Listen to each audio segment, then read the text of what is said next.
Alright, we're good. So, what's up, YouTube?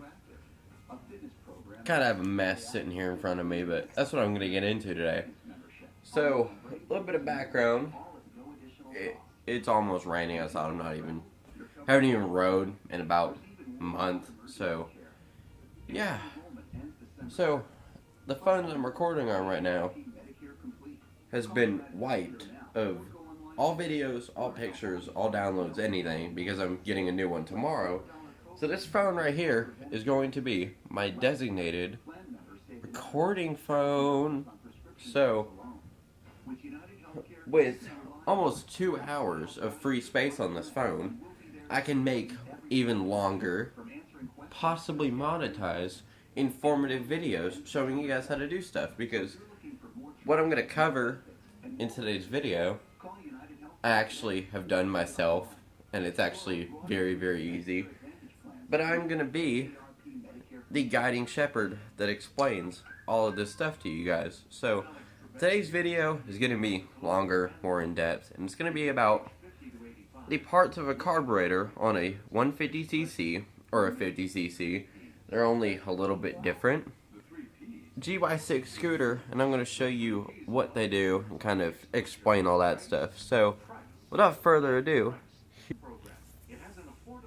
alright, so this is about as stripped down as you can get for a carburetor. The throttle body part, not even throttle body, the butterfly valve, sorry. Butterfly valve is still in there. This throttle assembly still on the side. That's about all that's in there. Taking it construction. So basically taking it about as far apart as you could take one of these carburetors without punching stuff out. So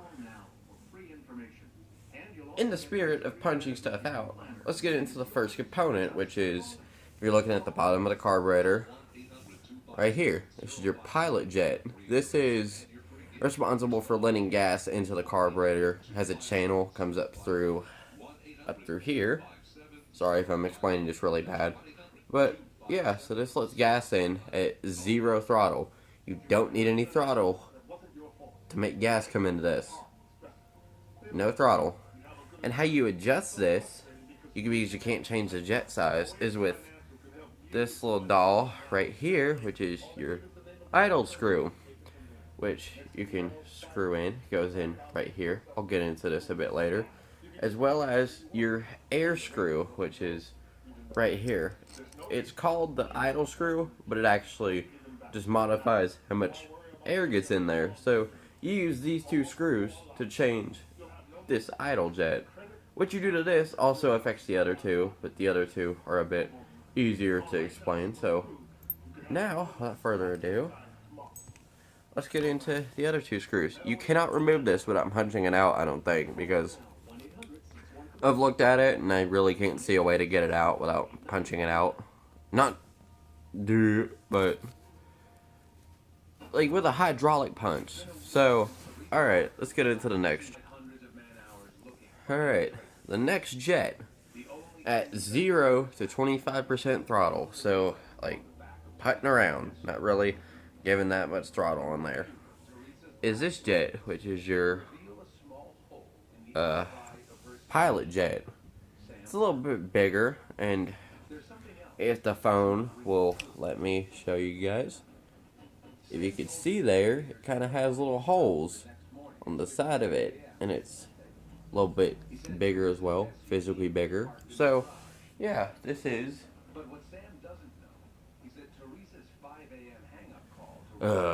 this is 0 to 25% throttle, putting around. And if you're looking at the carburetor with the idle jet going in the top, this jet goes in this hole. Now this jet, you can actually remove and get different sizes for it, because, you know, you can remove it, you could drill it out as well, but don't advise drilling these jets out, because it's just a whole other case of work that I'm not comfortable with hearing about people doing or doing myself. So, yeah. pilot jet, idle jet. Let's get into the next jet. Now we're getting into the big boy stuff.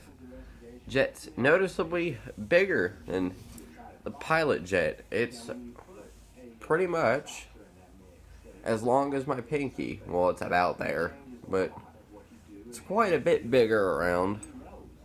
The hole is a lot bigger. Has more holes in the sides. This is your main jet. This is 25% throttle to full throttle, cranking it out. This is what mainly is going to dictate your everyday riding, because unless you're on something above a 150, I don't think you're ever going to be just at 25% throttle. So this you can change the sizes on as well. Comes in a bunch of different sizes. So idle jet, pilot jet, your main jet goes in that third hole. And I wondered this kind of the same whenever I started working on these carburetors. It's supposed to stick out like that. Don't try to force it down in there because you're gonna break it. Or like I've done with this one, kind of mangle the top of it, where even this, it's a decently sized screwdriver for the job. Can't really get that out. So yeah, 0 to 25, your pilot jet in there. Then 25 to full throttle is this one. You can clean all these jets out with carb cleaner or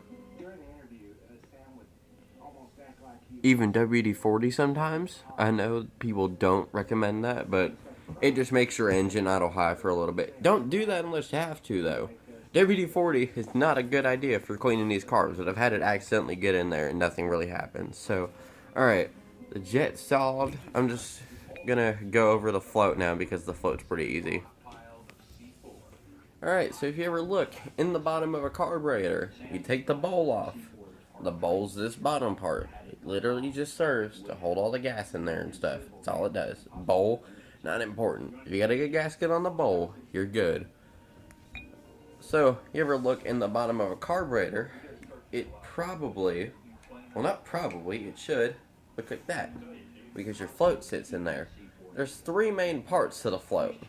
There's the float itself, which you want to make sure has no holes in it, is in relatively good shape. Float, this is the Holy Trinity. This commonly gets stuck on these carburetors. This is your needle valve. The needle valve goes in this little hole right here at the back, this little hole. And it actually, when the float moves, based on how much gas is in there, when the float moves, the needle valve comes in and out like that and dictates even more gas flow from the fuel line into there. If this is stuck, your carburetor's not going to work and your bike's not going to run. So let's see if I can put this together without putting it on backwards like I did last time. So the float itself, the needle valve goes on like that, goes on this little silver thing right here. Then you just kind of lower the valve into there. You'll notice that it kind of sits awkwardly, kind of like I am right now. To keep it in place, you need this little pin. These commonly break as well and make your carb not work. So, yeah, you kind of see the holes right here. So you just kind of push this pin in there, make sure it goes through all the holes, the ones in the float and the ones on the body of the carb, and you just kind of put it in there. That's it. So now, the carb should do this. And that needle valve should move up and down. That's pretty much it for the bottom of the carburetor. That's the whole bottom of the carburetor. It's that easy. So now, let me put the bowl back on and we'll start moving our way up the carb. As just another little tip, as with all things on a carburetor, you kind of want to snug them down. So let me start tightening this. You want to just snug it down to where it starts getting a little bit hard to turn and it kind of seats in there. Don't full on wrench down and tighten it, because this sits right above the engine. The engine's very hot, so these screws change size a lot. Pretty much all the screws on the outside of the carburetor do. So if you tighten it really tight, you're going to unscrew it, it's kind of not going to want to go. So you just snug it down so you don't strip it out whenever you go to take the bowl off. Alright, now the next two systems I'm going to go over, I'm just going to go over them briefly because they're almost exactly the same. Oh god. So, that would be this top part right here, and the vacuum on the side right here. They're pretty much basically the same. I'm going to install the vacuum first. So with the vacuum, there's no fancy O-rings or anything like that. You have this piece, which will go into the hole like that. You want to make sure these are kind of clean, by the way. This one isn't really clean, but moped runs fine, so I'm not that concerned about it. I want to make sure it seats in there pretty decently. If it sticks out a little bit, it's okay, because you're going to put this little spring on there. You're going to set the spring on there. Basically, these work by securing a vacuum, or they move whenever air or gas go through them. In this case, it's air. This is the vacuum petcock on the side. You want to make sure that's kind of clean too. Now, so you put this on.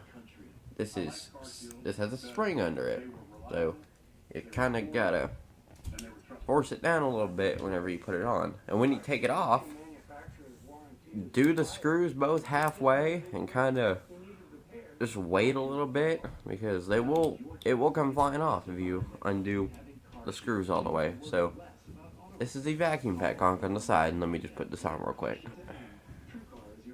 Alright, so thought someone pulled up. Alright, so now we have the system on the top. You see that? You can't see the little hole in there. Yeah, you can. Okay.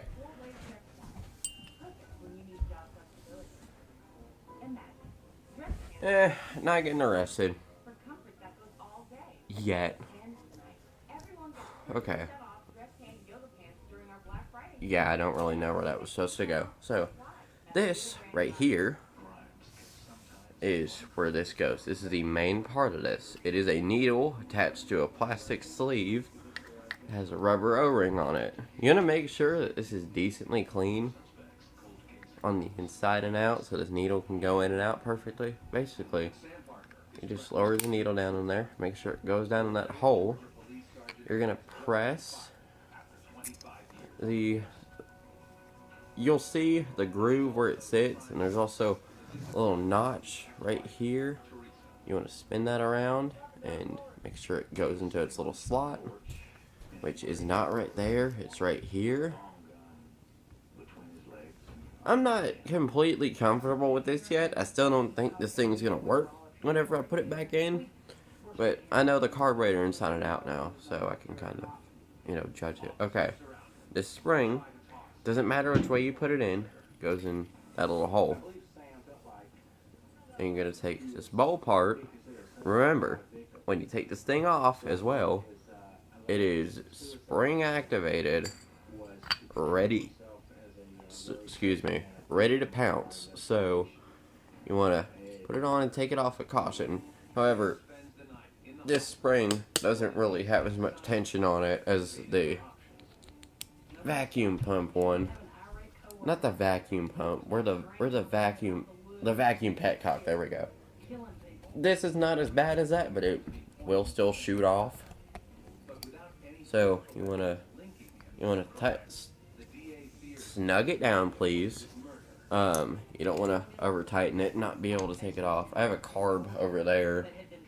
I'll show you guys at the end of the video that it won't really, nothing comes off on it because it's so corroded. They put them on there so tight.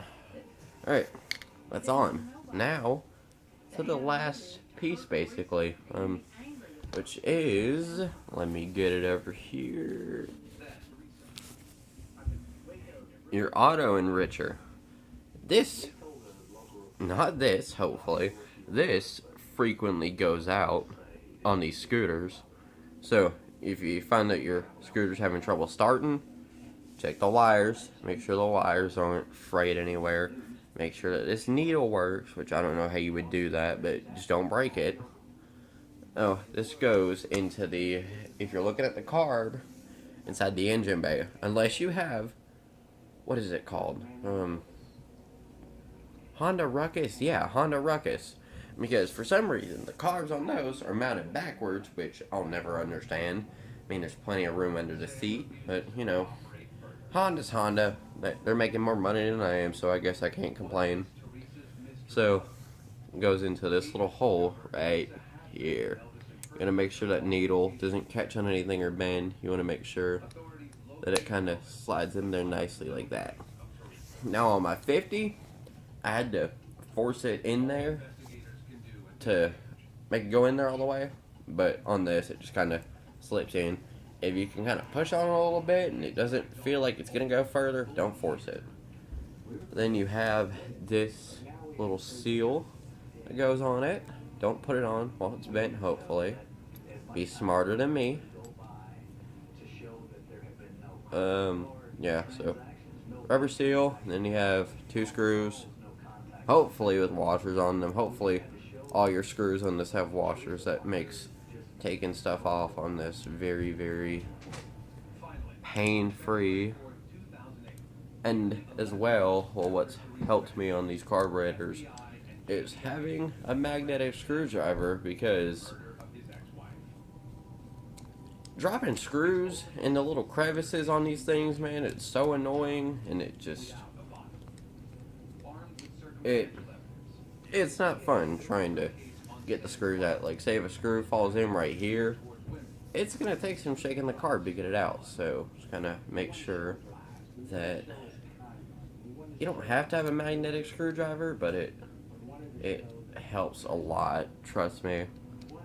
As someone who once dropped his spark plug into the cooling shroud on the scooter and took 2 hours to get it out, trust me when I say this, magnetic tools help a lot. Magnetic tools, maybe having just a regular magnet will help too. And that's it. The carb's almost put together. Really easy, wasn't it? We still have a few, 2 more things to put in, and they're just screws. Alright, this is one of the means of adjusting how your scooter runs. This is your fuel screw. It's called air fuel screw, but really both of the screws I'm about to put in play a pretty big role in adjusting it. So, yeah. On the side of the carburetor that this is on, it's going to be one of 2 ways. If it's the second way, your life is going to be pretty unfortunate. How this one is, this is capped off because, well, I don't know what this is. This is the overflow tube, which it'd be nice to have a tube running down from that, but you don't have to. This is your overflow tube. This is almost always going to be capped off, but like I'm going to show you on this other carburetor. Here we go. So on this other carburetor, you can see the cap right here, but there's also a cap right here, which means unless you find some way to pull this cap off, which if you're poor like me, you can't really have a tool that would do that. You can't adjust your air fuel screw. You can only adjust the idle, which is kind of sad for some people, because having this little screw right here is a big tuning feature. So you look at the carburetor from this side, idle screw goes in right here. Oops, it should have a spring on it as well. So spring, there's a little spring. Don't let it fly off when you're trying to put it back in. That wouldn't be very good. And you screw it in. Simple as that. So let me just screw it in. Alright, so now this is all the way in. See if you can see it there. Well, you can't see it, but basically the way to tune this is you screw it all the way in, not to where it's extremely tight, but to where there's resistance, and then you put it in there. The stock setting for a GY6 scooter, I don't know about the 50s. The 50s are probably the same. On a 150, it's 2.5 turns out. So this is a Phillips head screw. So the screw is pointed like this. So if you turn it a little bit, turn it to where the screw is facing back like that, it's half a turn. Do another one, that's a full turn. So I'm going to go ahead and set this one. So it's half a turn, a full turn, 1.5 turns, I hope, 2 turns, 2.5. So that's set. You're good now. The last part of the carburetor wasn't that hard, was it? Last part of the carburetor is this. Also has a spring on it. This goes in on this side, and this is your idle screw. Basically, this is your butterfly valve activator thing. You put your throttle cable in here. When you pull the throttle, that goes like that. Basically, this gives it throttle before you even pull on the throttle. So the more you tighten this, the higher your RPM's gonna go, or your throttle's gonna go, sorry. So yeah, this screw and this other screw over here are very good means of tuning your scooter if you think it's running wrong. Or mostly I turn the idle up whenever I start it so it runs easier because you're giving it more throttle, and then drop it down once it gets cold or warmed up. Oh, it's been a long week, man. So yeah, very important. Now, I am probably going to take this thing back apart and clean it because you can see it's quite dirty, and this goes on my yellow bike, and it's kind of my workhorse, so don't really want to put a dirty carb back on the workhorse. This carb, probably going to sell. I've taken it apart. It works extremely well. I just don't need it. There's one on the Beast already that... Oop. There's one on the Beast already. It's a brand new carb. Works just fine. It's amazing. So, yeah, that's pretty much it. Hope you guys enjoyed. This is just kind of a test video because so much space on this phone. There's so many possibilities that I can do with filming. So, if you have any other suggestions for future videos that I should make that you want to see, leave them in the comments below. Is that how you do that? Yeah, okay. Leave them in the comments below. Please subscribe. It would help my ever-dwindling self-esteem. And leave a like on the video. Ask me questions. You know, I love questions. I like answering questions. And, yeah, that's it. Scoot later, y'all.